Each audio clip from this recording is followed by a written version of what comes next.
Papa, il mangeait des épinards, puis il était fort.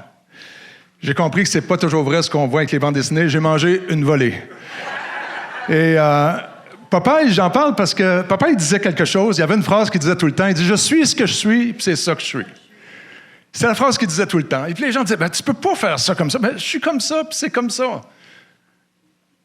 Est-ce que ça vous arrive des fois de faire des choses, de dire « Ah, c'est pas ça que je veux faire. Pourquoi j'ai encore fait ça? » C'est pas ce que je veux faire, mais je fais encore ça. Pourquoi j'ai encore regardé ça? Pourquoi je suis allé encore là? Pourquoi j'ai parlé encore comme ça à mes enfants? Pourquoi j'ai encore traité l'autre comme ça?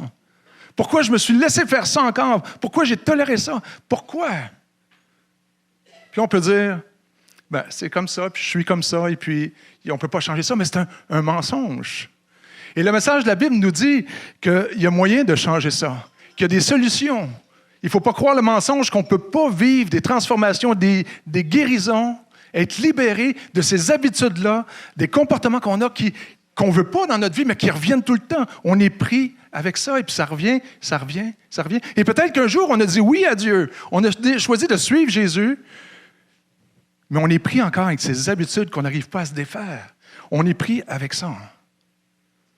Paul disait à Timothée, « Saisis la vie éternelle à laquelle tu as été appelé. » Saisis la vie éternelle. Et là, je fais une parenthèse, parce que ce matin, ce qu'on va faire, c'est on va voir qu'est-ce que la Bible dit. C'est quoi le message de la Bible? Parfois, des gens me disent, c'est quoi justement le message de la Bible? De quoi qu'elle parle la Bible? Et j'ai pris l'habitude, sur une napkin, de faire un petit dessin pour expliquer le message de la Bible d'un couvert à l'autre, l'histoire de Dieu. Ce matin, je ne ferai pas un dessin sur une napkin. J'ai monté quelque chose visuel. Tout va se passer à l'écran. Tout va se passer à l'écran. Donc, quittez pas l'écran des yeux. Je vais même tasser ça pour me tasser encore plus. Paul dit à Timothée, Timothée est un homme de Dieu solide. Paul, c'est Timothée qui envoie pour mettre de l'ordre dans les églises, pour rectifier le tir dans les églises, pour nommer et trouver les leaders qui sont fermes dans la foi. Paul envoie Timothée pour ça, et il dit à Timothée, saisis la vie éternelle à laquelle tu as été appelé. Et le mot saisir ici, il y a plusieurs sens. Et le mot qui est utilisé a tous ces sens-là. Saisir, c'est tu sais qu'on dit là, est-ce que tu saisis ce que je veux dire? C'est dans le sens, comprends. Mais ça veut dire aussi, approprie-toi-le. Prends-le. Saisis-le pour toi.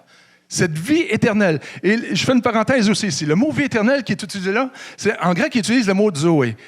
Je fais une parenthèse avec ça parce que je vais revenir là-dessus tout à l'heure. Il lui dit aussi, c'est cette vie-là à laquelle tu as été appelé, comme chacun de nous. Et cet appel-là à saisir la vie éternelle aussi, c'est cet appel-là que chacun de nous autres, on a. Dieu nous dit, saisis cette vie-là à laquelle tu as été appelé. Vous et moi, toi et moi, chacun de nous. Fait que ce matin, ce que je veux faire, c'est vous raconter l'histoire de la Bible à partir de Genèse 1, 2, 3. Et on va regarder plusieurs textes parce que je veux vous montrer que la Bible dit un message cohérent d'un couvert à l'autre. Vous êtes prêtes? OK. Le message de la Bible, Genèse, commence avec Dieu. Dieu a créé la vie.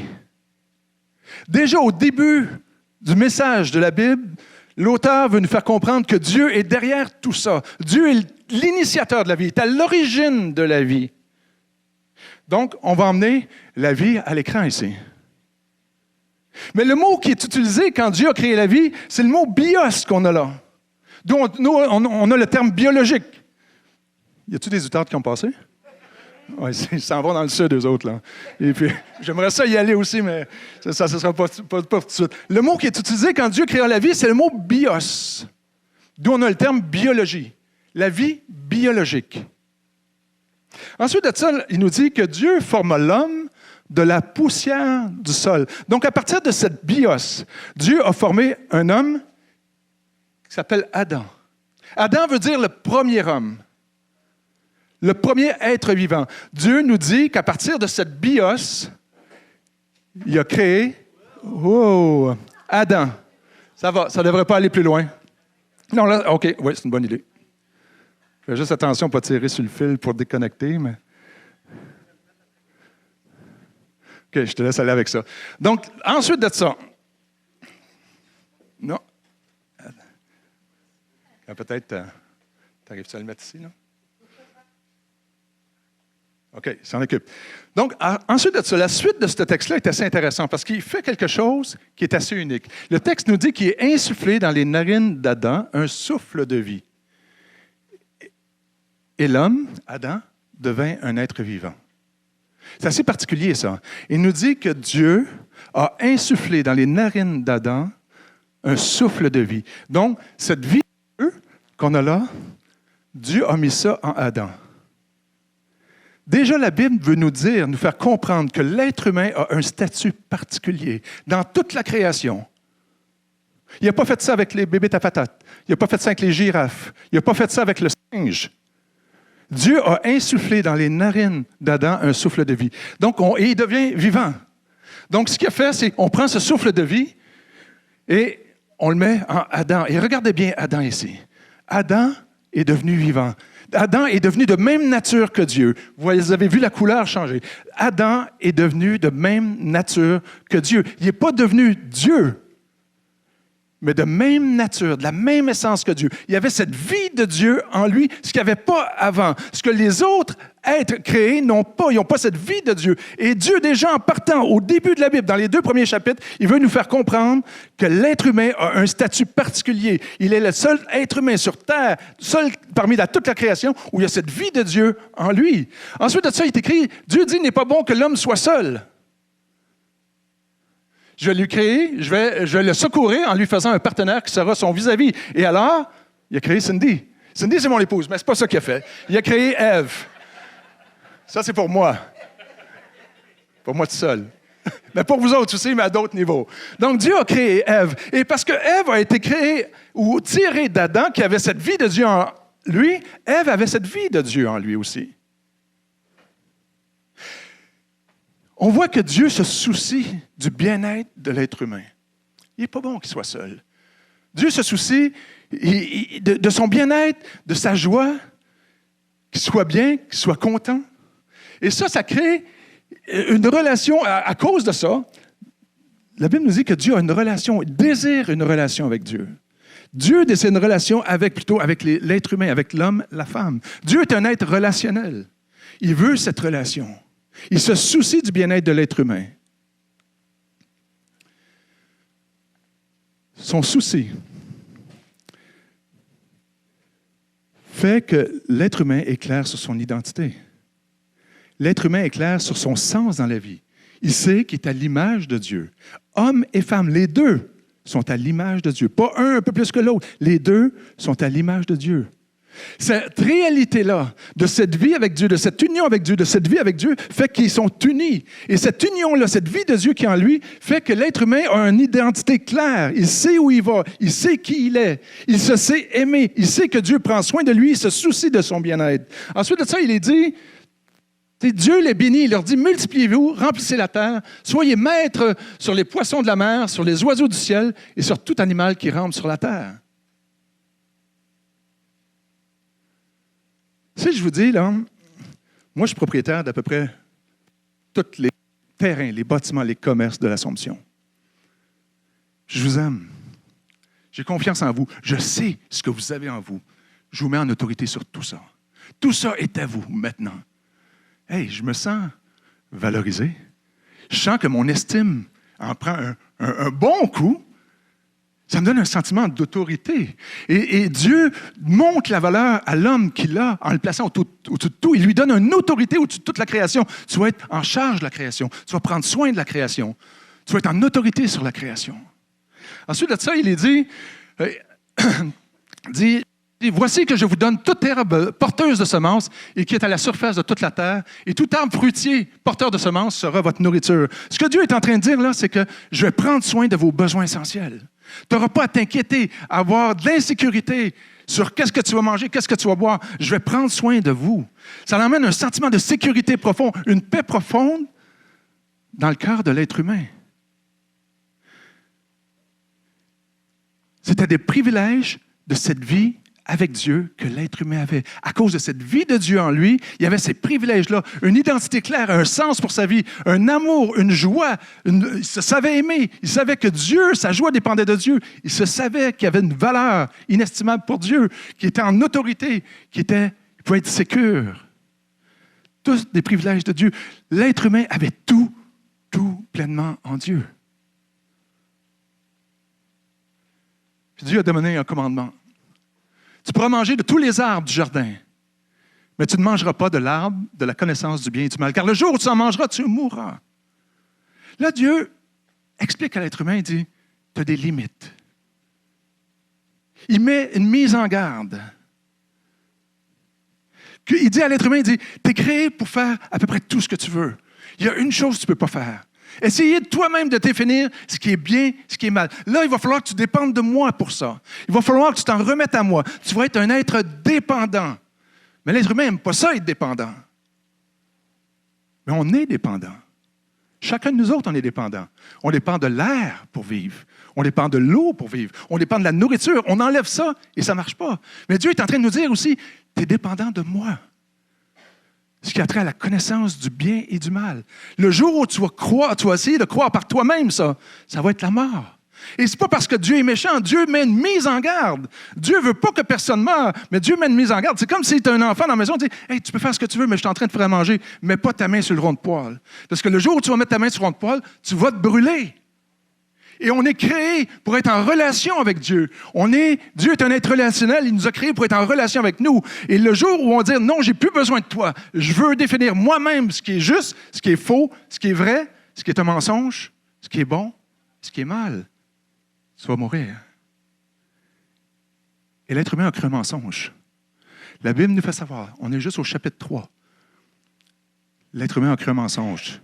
Le mensonge de dire que peut-être Dieu, ce n'est pas ton bien qu'il veut. Il veut juste te contrôler, te limiter. Fais-le. Décide toi-même ce qui est bien du mal. Tu vas devenir comme Dieu. Et c'est le choix que l'être humain a fait. Et là, il faut regarder ici. Ce qui s'est passé, c'est qu'il a arrêté de croire qu'il y avait tout pleinement. La relation a été brisée. Et regardez ici, là. Ève et Adam ont perdu cette vie de Dieu en eux. Ont été séparés de Dieu. Il y a eu cette mort. Vous savez, il y a encore un petit peu de la vie de Dieu en l'être humain. Assez qui se pose des questions que les autres êtres de la création ne se posent pas. Il y a la pensée de l'éternité dans le cœur de l'être humain. Quelque chose qui dit qu'il doit avoir autre chose. Il doit avoir quelqu'un en haut. Il doit avoir quelque chose d'autre. Ça ne se peut pas que je me lève le matin, je vais travailler, je me couche le soir, je refais ça le lendemain, puis à la fin de ma vie, il n'y a rien. Il y a la pensée de l'éternité dans le cœur de l'homme. L'homme cherche. Et une vie sans Dieu a commencé à se vivre sur terre. Et la Bible appelle ça un monde obscur, un monde de ténèbres, un monde sans Dieu. Et ces privilèges-là, qui étaient de la vie, de l'union avec Dieu, sont devenus des besoins que l'être humain essaye de combler. L'être humain s'est multiplié sur terre, mais chaque être humain avait cette image de Dieu floue, troublée, diluée en lui. C'était principalement cette bios, mais encore un peu de l'image de Dieu. Comme je disais, assez pour se poser des questions. Comme chacun de nous autres, on s'en pose à un moment donné dans notre vie. L'être humain s'est mis à chercher dans ce monde, selon ses ressources, selon ses moyens, des choses, des moyens pour combler ses besoins essentiels de l'être humain profond. Depuis le début des temps, l'être humain cherche autour de lui pour combler ses besoins. Et vous et moi, on est là-dedans aussi. Pour combler ses besoins d'identité, d'un sens. Pourquoi je suis là? C'est quoi le but de ma vie? Être aimé, trouver la joie, sentir notre estime personnelle, une autorité pour notre sécurité. La Bible dit la conséquence du péché, c'est la mort. Je veux définir un peu ce que c'est le péché ici. Parce que c'est mal compris et ce n'est pas populaire de parler du péché. Le mot péché, ça veut dire manquer le but. Ou chercher à la mauvaise place. Ce que je vais trouver ailleurs. Mettons que j'ai cet appareil-là ici, qui est là. Je suis en train de le chercher ici. Quelqu'un peut dire, « Hey, tu es en train de pécher. » Dans l'original du mot, ça veut dire chercher à la mauvaise place que je vais trouver ailleurs, à la bonne place, ici. Donc, dans le cas ici, le mot péché veut dire chercher ici ce que je vais trouver seulement en Dieu. Et chercher ici, ça mène à l'échec, à la ruine et à la mort. On ne s'en sortira pas. Ça n'aboutira pas. La Bible dit aussi, tous ont péché. Ils sont privés de la présence de Dieu. Tous. Donc, ce n'est pas juste quelques-uns, là. Nous tous depuis la fondation des temps, ont péché. Ça veut dire qu'ils cherchent à la mauvaise place. Ils cherchent en eux-mêmes les solutions, eux-mêmes à définir ce qui est bien et mal, eux-mêmes à s'en sortir, eux-mêmes à combler leur vie. Mais ils ne s'en sortiront pas. Ils sont privés de rencontrer Dieu. Et l'être humain, ce qu'il fait, c'est qu'il cherche des moyens pour atteindre Dieu. Il se crée des religions. Il se crée des moyens rituels. Il se crée il s'implique, il s'impose des sacrifices, il s'impose des rituels. Il se dit, si je fais des bonnes œuvres, peut-être que Dieu va m'entendre, peut-être que Dieu va m'accueillir. Si je suis sincère, c'est ça qui compte. Dieu va m'aimer. Mais l'être humain est là. Puis il pourra dire comme papa, ben, c'est comme ça. C'est comme ça que je suis. Puis je ne pourrais pas m'en sortir. Telle voie paraît droite à un homme ou une femme, mais son issue, c'est la mort. On a beau avoir des solutions, si je fais tel rituel, si je fais tel sacrifice, si j'aime tout le monde, si je donne tous mes biens, peut-être que Dieu va m'accueillir. Telle voie paraît droite à un homme, mais son issue, c'est la mort. Nous étions tous errants, nous dit la Bible. Chacun suivait sa propre voie pour essayer de s'en sortir, pour essayer de combler ses besoins du cœur. On a commencé à utiliser nos propres moyens. Vous savez, si on se met à réfléchir, qu'est-ce que les gens font pour combler ce besoin d'identité dans leur vie? Ça peut être leur performance. Si je performe, là, je me sens quelqu'un. Si j'accomplis, si j'ai une belle famille qui marche droite, là, je me sens quelqu'un. Ça peut être dans les vêtements que je porte. Ça me reflète bien. Ça peut être dans le style de vie que j'ai, dans la voiture que j'ai, dans la maison que j'ai, ou le style, les gens que je fréquente ou ceux que je ne fréquente pas définissent mon identité. On le voit beaucoup quand on est jeune, on grandit. On joint telle gang. Je me suis mis à fumer, moi. Commencer à prendre de la drogue pour m'identifier à une gang, pour me sentir accueilli, me sentir aimé aussi. Les gens qui se font pour le besoin d'amour, ils sont prêts à renoncer à tout ce qu'ils sont pour aimer. On entend des histoires horribles, des fois, de jeunes filles, de jeunes hommes qui ont permis des choses sur eux autres parce qu'ils avaient besoin d'être aimés, pour se sentir aimés. Le besoin de joie. On essaie toujours la nouvelle chose à la mode qui me dit ça va te rendre heureux. Si tu n'as pas ça dans ta vie, tu ne seras pas heureux. L'homme cherche à combler. Et si vous creusez, on est tous là. Et ce n'est pas que ces choses-là sont mal, sauf qu'ils ne produiront pas ce qu'ils nous prétendent qu'ils vont produire. Besoin d'autorité.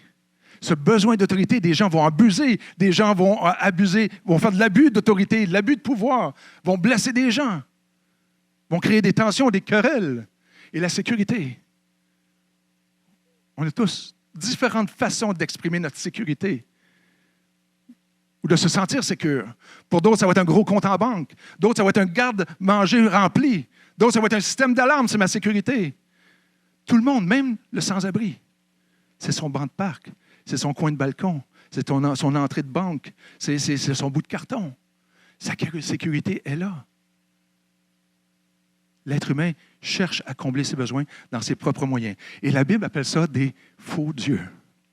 Parce qu'ils donnent un faux espoir. Et encore là, ces choses-là ne sont pas mauvaises, nécessairement. C'est juste qu'on leur donne un pouvoir qu'ils n'ont pas. On y goûte un petit peu. Oui, là, je me sens sécure, je me sens bien, je me sens heureux, je me sens valorisé, puis ça part. Et quand on se sent menacé dans notre estime, on a développé des comportements, des habitudes, des réflexes pour essayer que ça ne soit pas vu. On va se mettre à mentir pour cacher qui on est vraiment. On ne dira pas vraiment qui on est parce qu'on ne veut pas que les gens nous perçoivent mal. Et on a développé des tendances, des réflexes qui fait qu'on est là constamment à chercher à combler ces besoins profonds de l'être humain dans des moyens ici. Mais la Bible nous dit l'issue, c'est la mort. C'est l'échec. On ne s'en sortira pas. Dieu a donné les commandements. En fait, c'est ses commandements à lui. Et ces commandements, c'est des genres de règles de vie. Mais les commandements, vous savez, il les a cités tout à l'heure, c'est excellent. Tu vas aimer ton Dieu de tout ton cœur. Tu n'en auras pas d'autre devant toi. Tu ne te confieras pas en aucun autre Dieu. Et tu vas aimer ton prochain comme toi-même. Tu ne voleras pas, tu ne tueras pas, tu ne commettras pas d'adultère, tu ne mentiras pas. Ces commandements-là nous reflètent le cœur de Dieu, nous reflètent qui est Dieu, nous reflètent le souci de Dieu dans notre relation avec lui, mais dans nos relations les uns avec les autres. Je veux que vous soyez bien et voici la manière de vivre. Mais ces commandements n'amènent pas la vie. Ces commandements-là, ce n'est pas en suivant les commandements qu'on va avoir cette vie de Dieu-là en nous. Ce n'est pas leur but, ce n'est pas leur raison d'être. Le but des commandements, c'est de nous faire montrer combien nos ressources ne peuvent pas nous en faire sortir. Combien je suis pris là, combien je suis pécheur. C'est-à-dire que je cherche à la mauvaise place et en moi, je ne pourrais pas m'en sortir par mes propres ressources. En moi, je n'ai pas ce qu'il faut pour m'en sortir. Le but des commandements, c'est ça. Et Paul va le dire comme ça ici.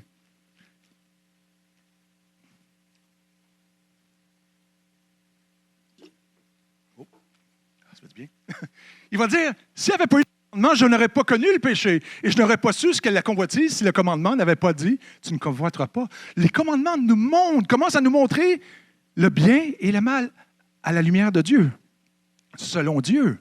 Paul, il dit, si le commandement ne disait pas ça, je ne sais pas, moi, que c'est mal. Donc, Dieu, les commandements sont là pour nous montrer, tu vois, ce qui n'est pas bien selon Dieu et comment tu n'arrives pas à le suivre. L'homme peut se sentir juste. Moi, je suis correct. Je suis une bonne personne. Je n'ai jamais fait de mal. On dit souvent ça. Je n'ai jamais tué personne, heureusement. Mais quand le commandement arrive, il montre que finalement, je ne suis pas si juste que ça. Vous avez déjà entendu cet exemple-là d'une fenêtre, puis il rentre un rayon de lumière, puis là, tu vois plein dans le rayon de lumière, plein de petites poussières. Là. Puis la pièce que tu pensais très, très propre, elle est probablement propre, mais il y a de la poussière dedans. Il y a de la poussière qui fait qu'elle est plus pure. Et le commandement sert à ça, à nous montrer que dans la vie, finalement, ce n'est pas si clean que ça. Et ensuite de ça, Paul, quand il cite ça dans Romains, dans l'Épître aux Romains, il dit « Dans mon être intérieur, je prends plaisir dans les commandements de Dieu, mais je vois bien qu'une autre loi est aussi à l'œuvre dans mon corps, qui me conduit à la mort. Il y a une loi dans mon corps, qui me conduit à la mort. Les commandements de Dieu, je les aime, ils sont bons, ils sont vrais, je les vois, puis personne ne serait contre si tu ne tueras pas, tu ne commettras pas d'adultère, tu ne voleras pas, tu ne mentiras pas. » Personne n'est contre ça. Surtout ici, dans notre pays, on a été l'influence de ces commandements-là, ont été présents ici, on a grandi avec ça. Mais Paul dit, après ça, il dit, pourtant, je ne comprends pas ce que je fais. Je ne fais pas ce que je veux et c'est ce que je déteste que je fais. Je ne fais pas le bien que je veux, mais le mal que je ne veux pas, je le commets. Je n'arrive pas à faire ces commandements-là. Je n'arrive pas à les suivre, je n'arrive pas à les appliquer. Il y a quelque chose en moi qui se passe, qui fait que je n'arrive pas à les faire, mais ce que je veux faire, je n'arrive pas, puis ce que je ne veux pas faire, c'est ça que je fais. Et là, il peut dire comme papa, il dit, je suis comme ça. C'est comme ça la vie. C'est comme ça que je suis. Mensonge. Mensonge. Chacun de nous a ses propres conceptions de ce qui est juste et ce qui est faux, de ce qui est bien et mal. Tout dépendant où vous avez grandi, dans la famille que vous avez évolué, dans la culture que vous avez grandi, l'éducation que vous avez reçue, les influences qui vous ont affecté, les livres que vous avez lus, les expériences que vous avez vécues ont défini pour vous ce qui est juste et mal, ce qui est bien et mal, ce qui est vrai et faux. Chacun des êtres humains sur Terre a formé sa propre définition de ce qui est juste, au lieu de dire « Hey, pourquoi qu'on n'écouterait pas celui qui nous a créés, celui qui nous a façonnés, celui qui nous a désirés, celui qui nous a aimés, celui qui nous a bâtis, qui connaît chacune des fibres profondes de notre corps. Pourquoi qu'on ne se mettrait pas à son écoute à lui plutôt que nous autres-mêmes définir nous-mêmes par nos propres raisonnements ce qui est juste et ce qui ne l'est pas? Paul va dire, au lieu que ce que papa il va dire, Paul va se poser la question, malheureux que je suis, qui peut me délivrer de ce corps voué à la mort? Qui peut m'en sortir? Je suis pris là. Je suis pris ici et je ne vois pas de moyen. Je n'arrive pas à m'en sortir. Le bien que je veux faire, je le veux. Je les aime, les commandements de Dieu. J'aime Dieu, mais je n'arrive pas à appliquer ça. Je n'arrive pas à vivre ça. Comment je vais faire pour m'en sortir? Ça, c'est la mauvaise nouvelle. Il n'y en a pas d'issue. Pour nous. Par nous. Mais la Bible, c'est une bonne nouvelle. C'est une bonne nouvelle, la Bible. Tout de suite après ça, Paul va dire, Dieu soit loué par Jésus-Christ, c'est possible. OK. Qu'est-ce que Jésus vient faire là-dedans? Pourquoi c'est possible par Jésus-Christ? Et j'espère que ceux qui connaissent l'histoire de la Bible, ça puisse juste nourrir quelque chose de plus pour faire voir à quel point cette bonne nouvelle est une bonne nouvelle. Pour ceux qui ne connaissent pas ce message, qui l'entendaient peut-être pour la première fois ou c'est vague, c'est pas clair, j'espère que vous allez voir à quel point cette bonne nouvelle est une bonne nouvelle. Deux petits bonhommes en bas ici. Marie et Joseph. De la même nature que tout le reste de la création. Pas plus pur. Cette bios en eux, un petit peu de cette Zoé, cette vie de Dieu, assez pour dire « Je veux aimer Dieu ». Si Marie et Joseph ont un enfant, cet enfant-là va être de même nature que Marie et Joseph, avec cette vision, cette image de Dieu diluée, affectée, qui a affecté leur vision du monde, parce que c'est obscur. On voit encore en travers, mais pas aussi clair que tout à l'heure. On voit encore, mais c'est flou, c'est pas aussi clair. On a une vision de Dieu qui est erronée, qui est floue. On a une vision des autres qui est erronée. On a une vision de nous-mêmes qui est erronée. Ce qu'on fait, qu'on cherche ailleurs, on veut combler ce besoin, à voir clair, amener la lumière. Si Marie et Joseph ont un enfant, ils vont être de même nature qu'eux. C'est pour ça que Dieu a dû intervenir par son esprit. Et Dieu est intervenu et a envoyé son esprit sur Marie qui a donné naissance à un être humain qui s'appelait Jésus. Et Jésus était de même nature que Dieu. Le premier être vivant depuis la création qui a cette vie de Dieu en lui. C'est pour ça qu'on l'appelle le nouvel Adam, le second Adam. Jésus avait cette vie de Dieu en lui. Jésus est la vie. Il ne dit pas « je vous montre la vie » ou « j'ai la vie ». Jésus est la vie. Il est la lumière pour tous les êtres humains. Celui qui montre la véritable chose, les vérités, qui montre le vrai chemin. Jésus est la vie. Mais la Bible, quand elle nous parle de Jésus, elle va beaucoup plus loin que ça. Elle nous dit ensuite de ça, Dieu est devenu un homme. Il a vécu parmi nous, plein de grâce et de vérité, et nous avons contemplé sa gloire. Il va continuer comme celle en Jésus. Wow! Là, la Bible va beaucoup plus loin. Là. Il est en train de nous faire comprendre que Jésus, c'est Dieu qui a pris une forme humaine pour marcher sur cette terre. Pleinement homme, parce que Jésus a passé par le même chemin que chacun de nous autres pour venir naître. Mais Dieu est intervenu là-dedans. Et Dieu était pleinement homme, mais pleinement Dieu. Vous voyez un autre texte ici qui nous dit Jésus, qui est de condition divine, s'est dépouillé lui-même en prenant une condition de serviteur, en devenant semblable aux êtres humains. Il s'est humilié lui-même en étant obéissant jusqu'à la mort sur la croix. Jésus a vécu la vie qu'on est appelé à vivre, mais a subi la mort qu'on est censé subir. Il a été obéissant jusqu'au bout. Il n'a jamais péché. Il nous a montré qu'est-ce que c'était de vivre une vie en se confiant en Dieu, en faisant confiance à Dieu. Mais il a été mis à mort sur la croix. Lui qui ne méritait pas ça. On l'a fait souffrir, mais lui, il a accepté ça.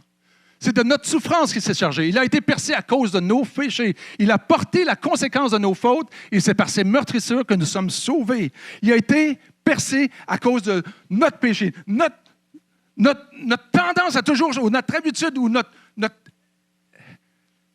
façon de faire, de chercher toujours en nous, ailleurs qu'en Dieu, pour nos vies, pour les besoins de nos vies, pour la vie, pour nous sauver. Sauver de cette incapacité ici à s'en sortir. Sauver de cette mauvaise nouvelle qu'il n'y a pas de solution pour moi. Ici, je suis pris là. Je vais prendre un instant pour parler de l'amour et de la justice de Dieu. Parce que c'est un concept important qui revient dans la Bible constamment. Dieu n'est pas juste amour, mais il n'est pas juste juste. S'il serait juste amour, là, tout le monde serait là. Ah, t'as abusé des gens? Viens-t'en, tu feras mieux la prochaine fois. Ah, t'as violé des enfants? Ah, ben viens-t'en, tu feras... Fais plus ça, par exemple. Viens-t'en, là, tu seras mieux la prochaine fois. Tout le monde serait là. Dieu est amour, accepte tout le monde, il veut aimer tout le monde. Tu vas t'en sortir, viens-t'en. Mais Dieu n'est pas juste amour. Il veut que tout le monde rentre dans sa présence. Mais c'est un Dieu juste aussi. Un Dieu juste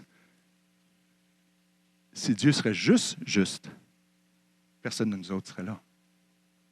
Parce qu'on a tous été là. Ou on est encore là. Mais heureusement que Dieu est amour et juste. Ce qui fait, vous connaissez l'exemple du juge. Hein? C'est comme si moi, je passe en cours parce que j'ai commis une infraction horrible. Et là, je passe en cours, puis le juge, il dit, « T'es coupable. T'es coupable. » Mais le juge dit, « Écoute, prends ma place, moi, je vais prendre la tienne. Je vais aller subir la condamnation pour toi. » C'est ce que Dieu a fait. Vous savez, l'amour de Dieu se manifeste comme ça. Je peux dire, « Hey, je vous aime. » Mettons que je suis Dieu, OK? Je ne suis pas Dieu, là, je ne me prends pas pour Dieu, mais mettons que je suis Dieu. Puis je dis, « Je vous aime tellement, là. Je vous aime tellement que Gilles, écoute, je vais t'envoyer, tu vas donner ta vie pour eux autres, OK? Je vous aime tellement que Gilles va payer le prix pour vous autres. » C'est de l'amour. Vous savez, la Bible nous parle de Jésus comme le Fils de Dieu. Mais quand il parle du Fils de Dieu, il ne parle pas qu'il est un enfant de Dieu. Fils de Dieu est un statut, est un titre qui est utilisé à cette époque-là pour dire celui qui vient au nom de Dieu, celui qui vient avec l'autorité de Dieu. Jésus veut dire Dieu sauve. L'autre nom de Jésus, c'est Emmanuel, qui veut dire Dieu est parmi nous, avec nous. Donc Dieu nous montre son amour, la grandeur de son amour et de sa justice en disant, écoute, moi-même, je vais aller sur terre et je vais moi-même payer le prix pour vous, parce que je tiens à vous. La mort, la résurrection sont importantes. Par la mort, Jésus me dit, tu vois à quel point je tiens à toi, à quel point tu as de la valeur pour moi, à quel point je t'aime. Puis par la résurrection, il nous dit, tu vois qui je suis. Je suis la vie. Jésus est la vie. La mort ne pouvait pas le retenir. Oui, il l'a souffert. Oui, ça a été douloureux. Oui, ça a été atroce. Il a subi la mort. Il a accepté de subir cette souffrance-là parce qu'il nous aime, il nous veut avec lui. Il veut restaurer cette relation-là. Il ne veut pas qu'on aille à payer le prix ici. Vous savez, Dieu n'envoie personne en enfer. Le chemin, l'issue ici, c'est la mort. Ce que Dieu fait, c'est qu'il veut nous sortir de là. Il tout fait. Il est venu lui-même sur terre payer le prix. Et par la résurrection, il nous dit, je suis la vie. Tu vois quelle puissance que j'ai et que je mets à disposition. Ce que je te promets que je vais faire dans ta vie, j'ai la capacité de le faire. Regardez à la croix. Jésus, en venant ici, a ouvert un chemin. Le chemin pour aller à Dieu. Jésus a dit, je suis le chemin, la vérité et la vie. Nul ne peut aller à Dieu. Nul ne peut avoir cette vie s'il ne passe pas par moi. Tu veux goûter à la présence de Dieu? Ça passe par Jésus. Tu veux connaître la vérité? Ça passe par Jésus. Tu veux goûter à la vie? Ça passe par Jésus. Jésus, maintenant, te voit au travers Jésus. Il va plus loin après ça. Il dit d'autre part, c'est un fait certain maintenant. Un fait certain. Il n'y a pas de condamnation. On n'est plus condamné à être là pour ceux qui sont en Jésus-Christ. Donc, Jésus-Christ a un grand rôle là-dedans. C'est la bonne nouvelle. On peut avoir accès à Dieu à cause de ce que Jésus a fait. Nous vivons à présent sous un nouveau régime, celui du Saint-Esprit. Cet esprit nous donne la vie qui était en Jésus-Christ et nous introduit dans une relation avec Dieu. Et là, dans l'histoire de la Bible, il nous rentre une nouvelle information, là. Et il y a une vie avec l'esprit puis une vie selon la nature humaine. Et ici, cette vie-là où moi, je m'appuie sur mes propres ressources, mes propres moyens, la Bible appelle ça « vivre selon la nature humaine ». D'autres versions vont dire « vivre selon la chair » ou « vivre selon le vieil homme ». Avec ses propres ressources, ses propres moyens, ses propres capacités, et vivre selon l'Esprit. Et la Bible nous dit qu'on est appelé à vivre selon l'Esprit de Dieu, parce que c'est ce même Esprit qui est en Jésus qui veut venir en nous. Il nous rend capables de vivre cette vie-là. Il nous dit, après, cette puissance vivifiante qui est l'Esprit me soulève du cercle vicieux du péché et de la mort et me permet d'échapper au régime de la nature humaine qui me menait à la ruine.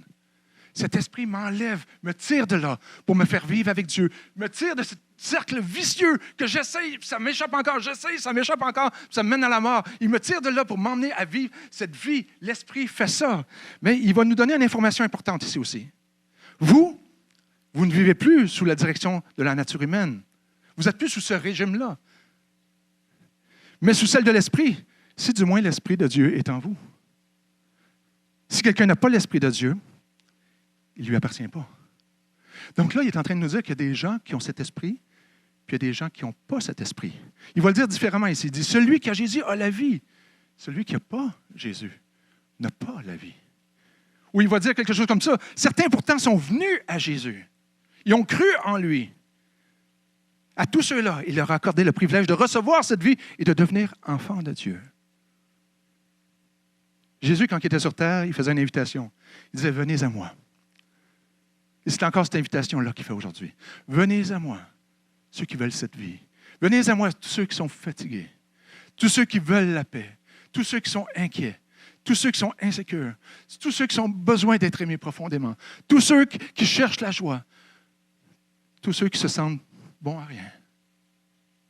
Viens à moi. Et le moyen de faire ça, c'est par la foi. Il n'y a rien qu'on peut faire ici qui va nous faire recevoir cette vie-là. Rien. Un texte qui dit, c'est par grâce que vous êtes sauvés, le moyen de la foi. Cela ne vient pas de vous, c'est un don de Dieu. Ce n'est pas le fruit d'œuvre que vous auriez pu accomplir ou que vous auriez accompli. Tout le monde a la foi ici. Tout le monde a la foi. Tout le monde a la foi sur terre. Quand je me confie dans mes ressources que j'ai déployées ici, je mets ma foi dans ces ressources-là et j'espère que mon futur va être meilleur. Je mets ma foi dans les moyens que j'ai développés dans ma vie pour ma sécurité, pour mon estime, pour ma joie, pour ma paix, en espérant que ces choses-là vont m'apporter. J'ai la foi que ces choses-là vont m'apporter ce que je cherche, ce que mon cœur désire. Dieu nous a dit que ça mène à la mort. Mets ta foi en moi, dit Jésus. Je suis celui. Et ce n'est pas de foi qu'on est appelé à te faire.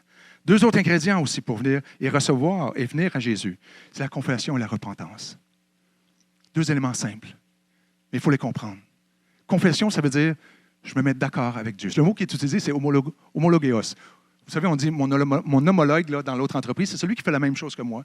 En fait, Dieu nous dit, mets-toi d'accord avec moi. Je cherchais ici par mes propres moyens. Puis je ne peux pas m'en sortir.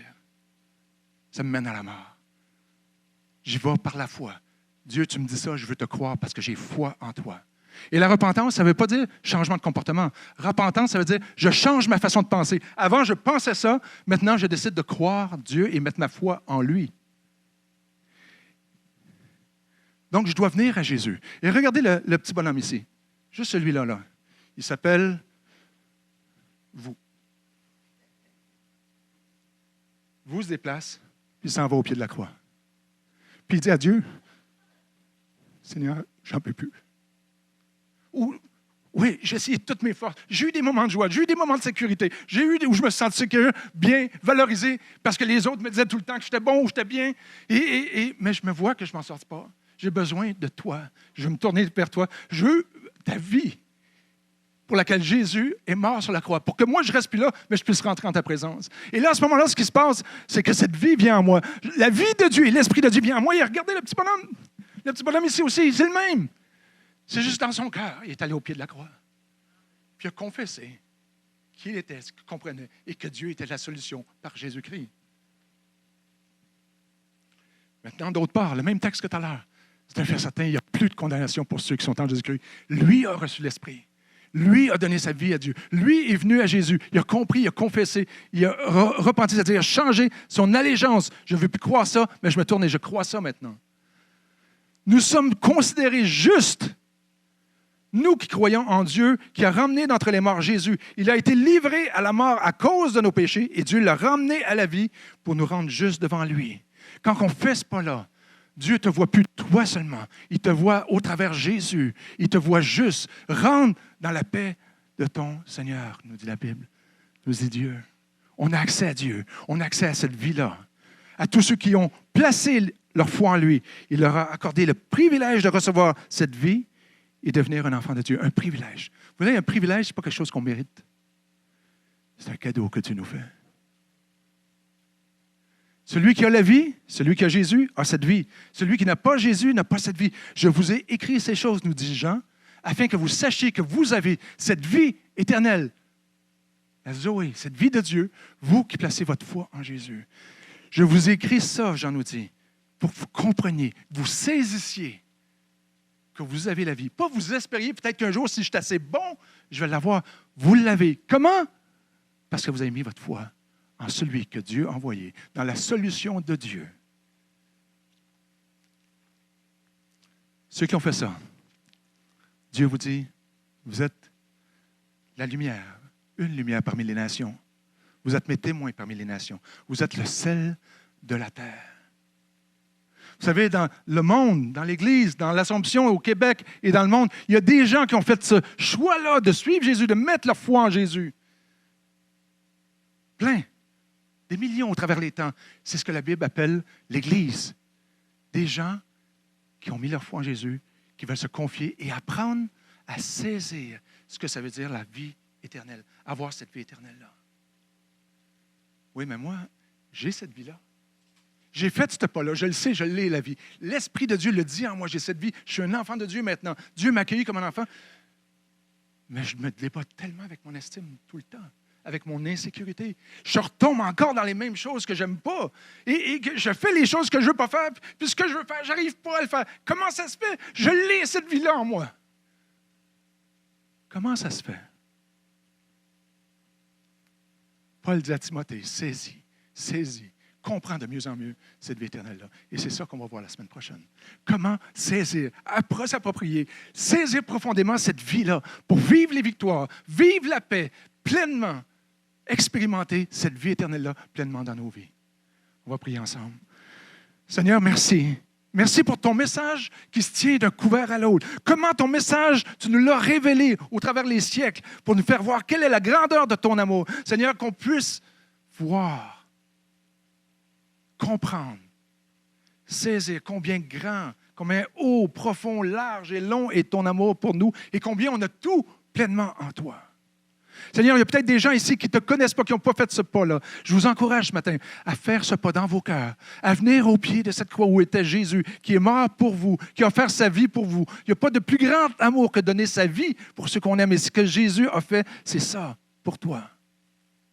Reçois son esprit, reçois cette vie. Reconnais que par tes propres forces, tu n'y arrives pas, tu n'y arriveras jamais. Mais Dieu t'aime assez. Tu as tellement de valeur pour lui qu'il t'a tendu la main au travers de Jésus, pour dire, viens à moi. Merci Seigneur, pour ton amour pour chacun de nous. Bénis cette communauté-là et qu'ensemble, tu puisses nous emmener plus loin à saisir tout l'impact, toute la portée de cette vie que tu nous offres. Amen. Amen. Que Dieu vous bénisse.